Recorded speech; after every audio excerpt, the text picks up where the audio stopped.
the last team to break down at the AFC West is the Las Vegas Raiders, who are in a really interesting spot where we don't know if they're going to go all in or if they're going to start to lay back after this year. So let's get into what they're going to do this offseason and the big trade they've already made.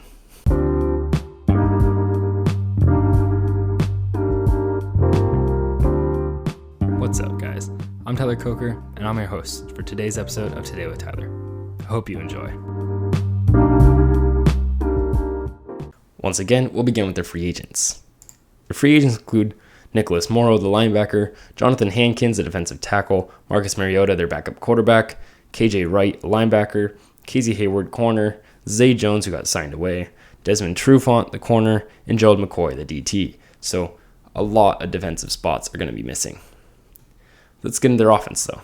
First of all, they need to bring Derek Carr back and not trade him unless they want to completely restart. Derek Carr is extremely good, and now that he has Devante Adams to throw to, he's going to be even better.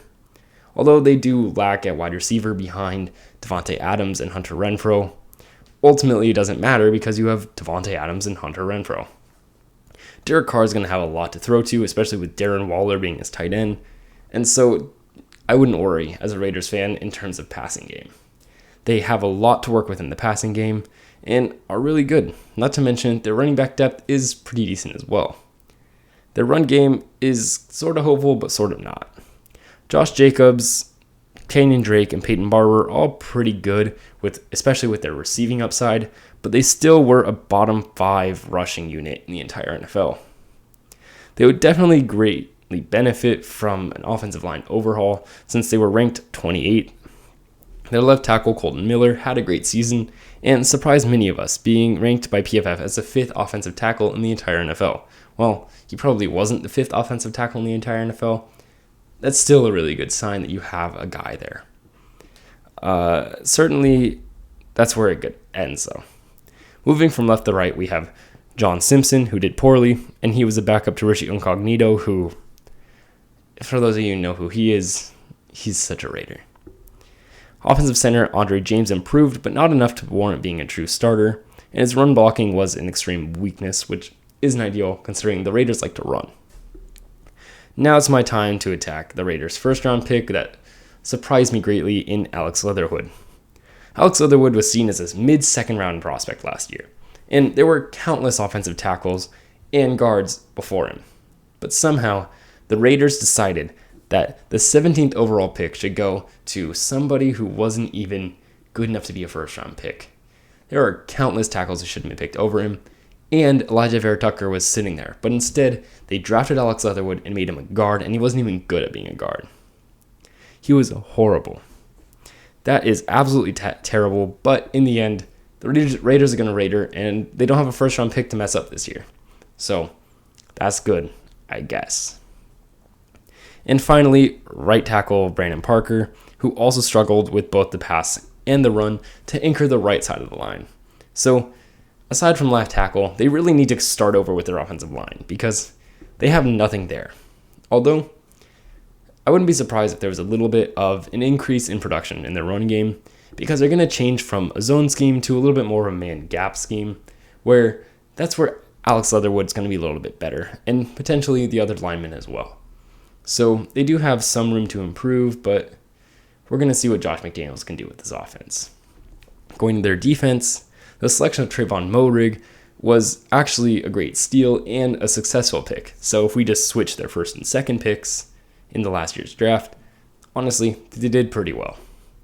The Raiders became an above-average secondary thanks to Moehrig and Casey Hayward Jr. Their counterparts, Jonathan Abram and Trayvon Mullen Jr., however, weren't very good. Abram was especially bad in coverage, which isn't really what you want. They could use some backup in the secondary, but at least they weren't below average once again. They weren't helped out by their pass rush either, which aside from Max Crosby, who I hated on last year and broke out a little bit this year, and I broke down an earlier film breakdown, they couldn't get the job done in the box. Their box was okay against the run as a unit, but they have a lot of room for improvement. Yannick Ngakoue had his worst season by far and is now in the trading block because they signed Chandler Jones, and defensive tackles Jonathan Hankins and Quinton Jefferson struggled bringing any interior pressure, which is why I had them taking Christian Barmore in the first last year anyway. They were backed up with below average but workable performances at linebacker with the core of Denzel Perriman, KJ Wright, and Divine Diablo, who was a rookie linebacker who just can't cover.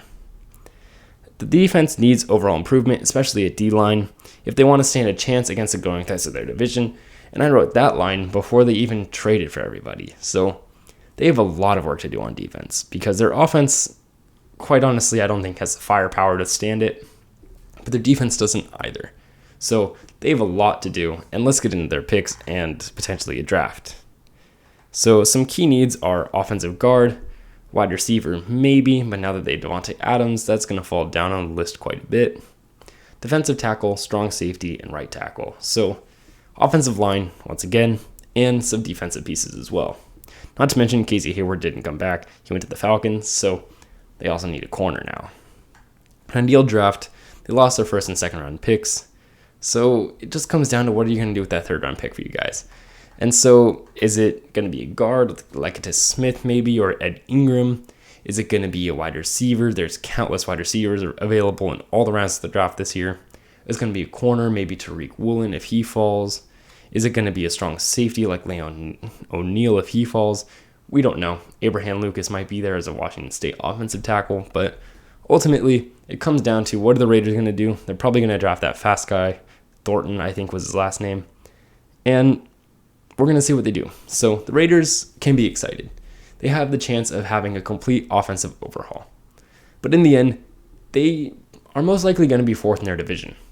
So I'm not really sure what the Raiders are going to do to attack the growing strengths of the division. And it doesn't help that the AFC in and of itself is stacked. So the stronger you get, there's other teams also getting stronger, and your division is too. So let's see what the Raiders can do this year.